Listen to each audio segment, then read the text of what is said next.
Hi everybody and welcome back to Lost Genre Reddit Stories. This post is from the subreddit entitled People and it's by user FXLearner. Kids dropped off on our porch. I won't make this post long, it happened a few hours ago. Me and my girlfriend do not have kids, so we have extra free time, as we always get told by my cousin who has 4 kids, all minors. She had been joking around lately and saying we should take care of the children, all of them, as she has booked a cruise with a new boyfriend. We didn't pay any attention to it as it sounded absurd and just laughed along with her. We both have an extra day off as it was a long weekend and heard some knocking on the door at 7 a.m. in the morning. We knew it wouldn't be the postman as they don't arrive that early and weren't expecting any visitors. I go down to check who it is and see my cousin's 4 kids standing out there in the cold. Mother nowhere in sight. I open the door and bring them in because it's freezing outside and they had no jackets on. Then asked where the mother is. They said she told us that you would take care of us while she is on her cruise. So we took the bus and came to your house.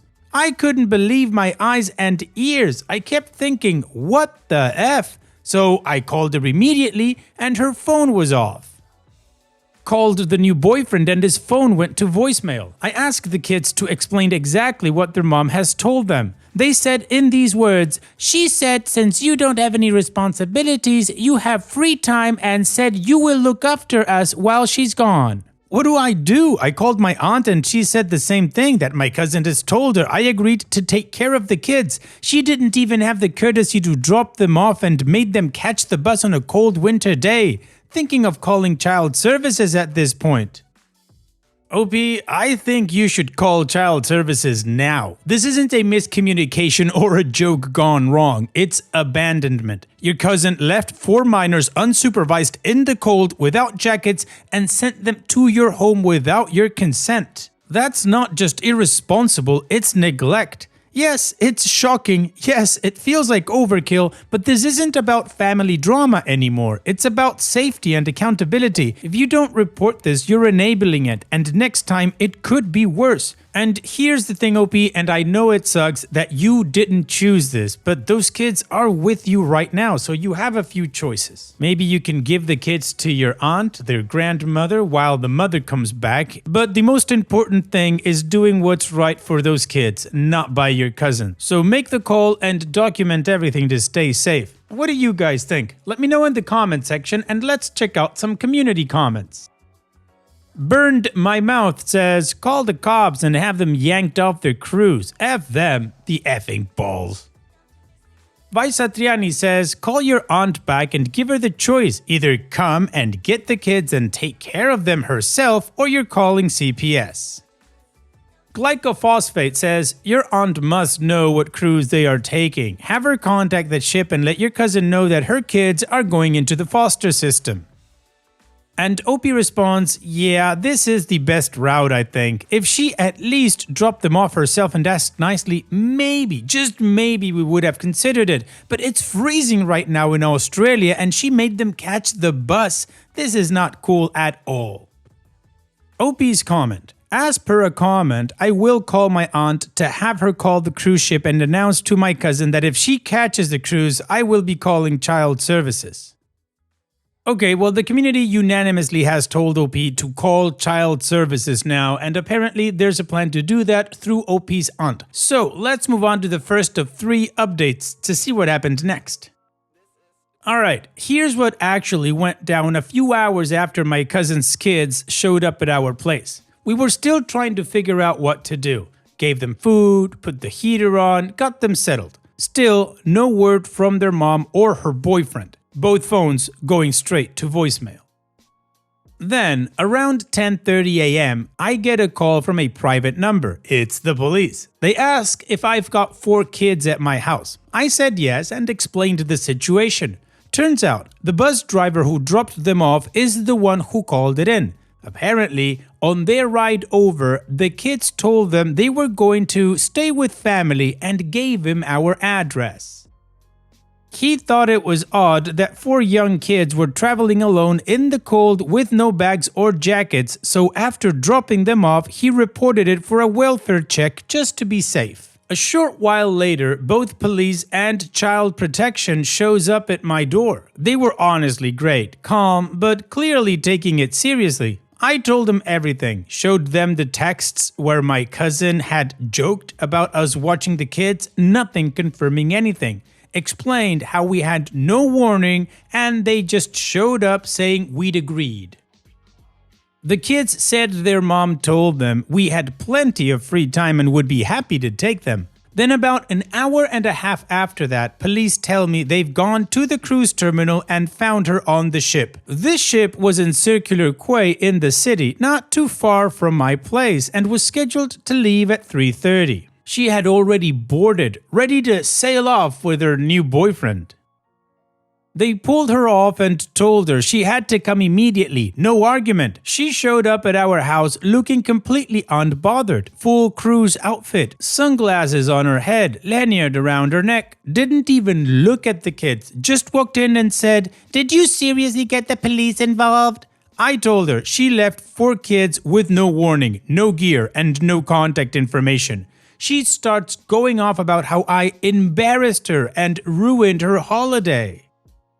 Then my aunt calls, her mom, yelling at me, saying I'd gone too far and that she paid for the cruise as a treat for her daughter and I'd wasted her money. No concern at all about what actually happened. Meanwhile, Child Protection was taking a statement from me and telling my cousin this was a serious neglect issue and would be investigated. She didn't seem to care, grabbed the kids, didn't say thank you, didn't apologize, just left like I was the one in the wrong. I tried to call my aunt and her a while after that to explain that I was not the one who called the police and child services, but they wouldn't believe me and both have blocked my number. Well, we know this story doesn't end here, so let's move on to the next update. Didn't think I'd be writing another update, but this situation just keeps escalating. A couple of days after my cousin came to pick up the kids after being dragged off the cruise ship, FACS, the Australian Government Department of Family and Community Services, got back in touch and asked a few follow-up questions. During the conversation, they mentioned they had contacted the kid's biological father and informed him of what had happened. I didn't even know he was still around. From what I remembered, he'd moved out to regional New South Wales years ago, I think somewhere near Wagga. Apparently, he's been paying child support and trying to stay in touch, but my cousin made it almost impossible. She would ignore his calls, block him, cancel visits, that sort of thing. Well, when he found out what she did, leaving the kids to catch a bus alone in winter and dumping them on our doorstep, he was furious. Drove straight to Sydney that same night. He came to our house the next morning. Genuinely nice guy, clearly shaken but calm. He said he just wanted to hear everything from someone who was there.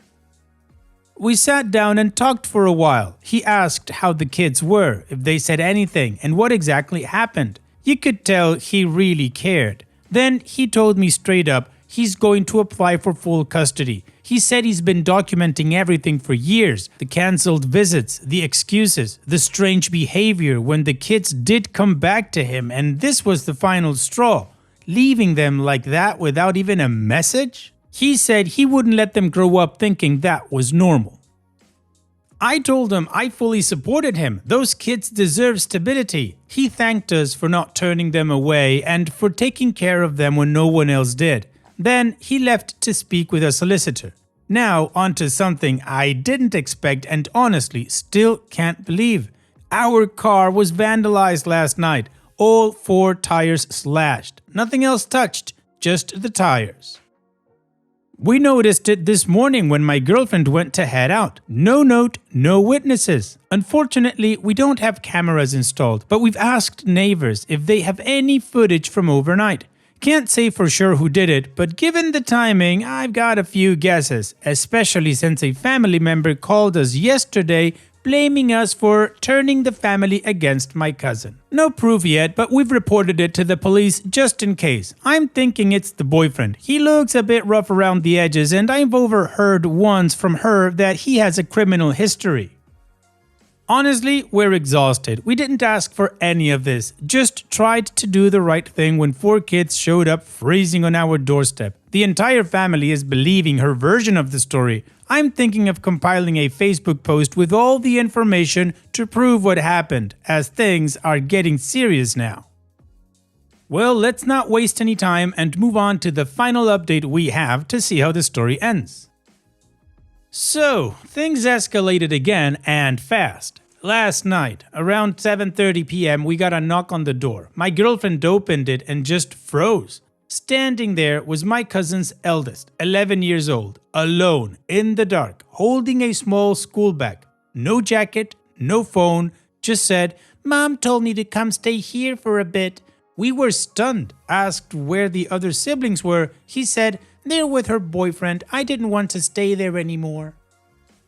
When I asked why she'd let him leave, he said, "She told me to leave if I didn't like it there, so I did." We brought him inside straight away, gave him something warm to eat and called the police.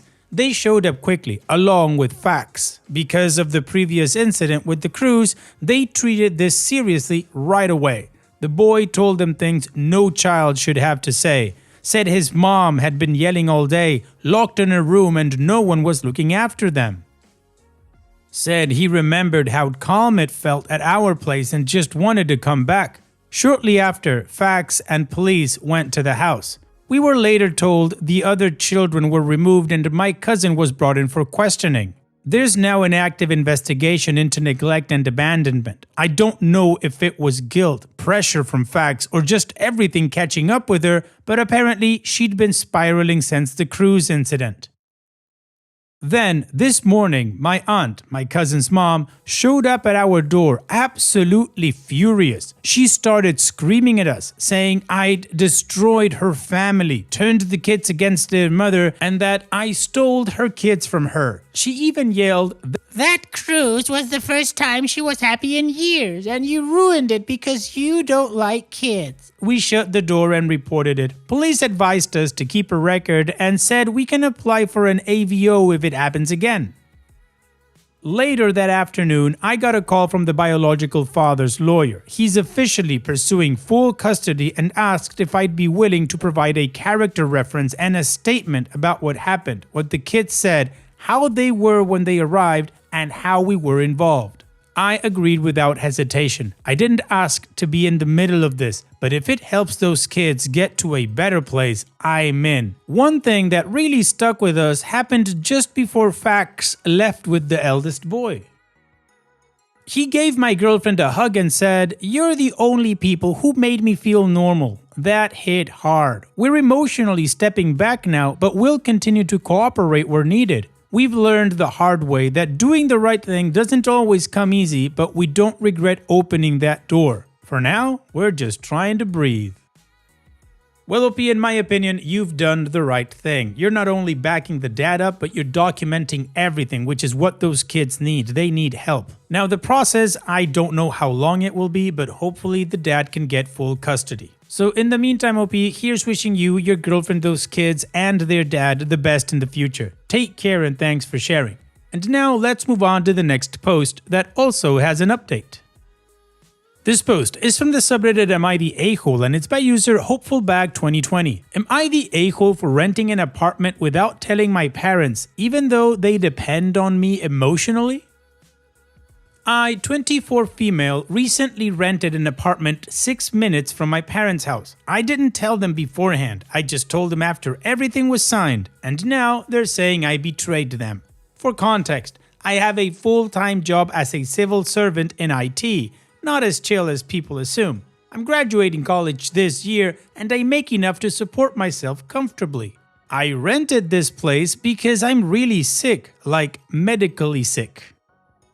A few days ago, I got test results showing my stress system has collapsed from chronic stress. My doctor said if I keep living like this, I'll start experiencing symptoms similar to menopause by 25. That scared me. Life at home is intense. There are daily fights, no privacy, no space to study or relax. My dad sleeps on the floor because there aren't enough beds. I'm not allowed to play games, talk to friends on the phone, or even use my computer freely.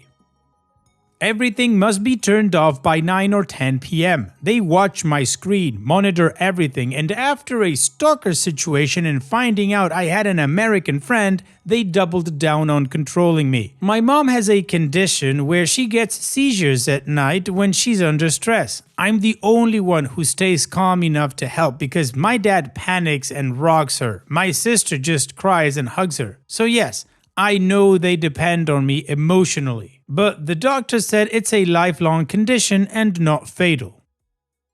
We've tried to keep the peace at home, but nothing really works. The stress is constant. So I made a choice. I found a nice, quiet place nearby. I thought I was helping everyone because they wouldn't need to pay for my health costs anymore. My dad could take my bed. My sister could use my room to study. I stayed close in case they needed me, but when I told them, they cried and yelled. They said I was a traitor and ungrateful, that if I really cared, I would have asked their permission first. They said I need to break the lease or they'll never speak to me again and will turn my whole extended family against me, including my elderly grandparents. We don't have much time left. Now, I'm second-guessing everything. Was I wrong for acting fast and not involving them in the decision? Was it cruel to do it without asking, even though it's my life, my money, and my health at risk? Am I the a-hole for renting an apartment without their input, even if it means finally being able to breathe? Opie, I'll keep it short because it's simple. You're not the a-hole. You acted to protect your health, your safety, and future. That's not betrayal, that's your survival. Don't forget, OP, their love shouldn't come with your self-sacrifice. Love shouldn't have conditions. And what do you guys think? Let me know in the comment section, and now let's check out the community comments.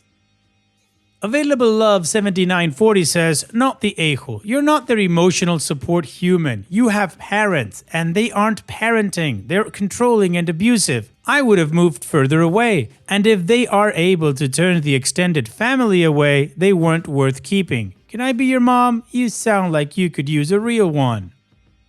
And Opie responds, because of the stalker, I only have my partner left, no one else. The fact they are willing to abandon me hurts so much and I feel like such a bad daughter for making them sad. Am I such a horrible daughter? Could I have done things differently to be more easy for them to understand? Wholad 2742 says, not the a-hole. You are in an abusive and toxic relationship with your parents. As an adult, you should want to spread your wings and have your own freedom towards the rest of your life. Frankly, this would be grounds for law enforcement to be involved to be sure you have all necessary personal documents and information, and potentially to have a restraining order if they don't back off. Do not continue to share any financial information or joint accounts. This is not healthy for anyone. And Lucky Effective 1564 says, not the a-hole, but when your lease comes up for a renewal, move further away. Well, the community definitely agrees OP is not the a-hole. So now let's move on to the update to see how this story ends. I did it, but they came to my new apartment. Mom faked a seizure, so I let her in. They dragged me out of the apartment. Police was called. They sent all of us to a psych evaluation and the doctor sided with my parents, saying I'm emotional right now, that I'm phone addicted and I should talk to a priest and stay close to my family. I'll update more as the situation progresses. I scheduled a second psych evaluation with a non-Christian professional now, so I can prove I'm sane and escape again. Thank you all for your help. I'm going to stay strong. Final update. I'm updating because I know many people got scared after the first one. I slept at their place with the doors locked, with them giving me a sleeping pill and making sure I swallowed. I had a talk with my parents this morning and my dad insists in the story that I am phone addicted. When I talked with my mom alone, she cried and said how sorry she was, that she made many mistakes raising me and is willing to change. I asked her about my dream to studying in another country, and she said she will never give me her blessing if I leave the country to study, that I'm throwing away a certain job for the uncertainty of another country, and because she had cancer scares in the past, she thinks I should have a stable job because if I get sick, I can financially help myself and her. I felt bad for her tears, I really did, but I want to move out, I want to study abroad. My country has not many opportunities and I know if I study abroad I can not only have a better education, but a better job. Got a university acceptance with all my bills paid, including food and housing and other necessities, and a remote internship offer if I study there. And I said I have no problem sending her money with the job in the other country, but she is still against it.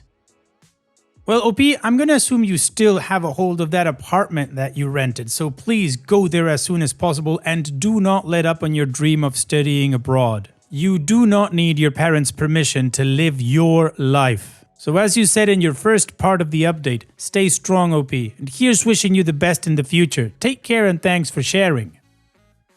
And that's it for today's video. Thank you so much for taking the time to watch it. Now, if you've gotten to this point in the video, I assume that you like these stories that I'm reading out. So here are a couple more that you might enjoy. And if you don't have any time to watch another story right now, save it for later. And also, don't forget to hit that subscribe button.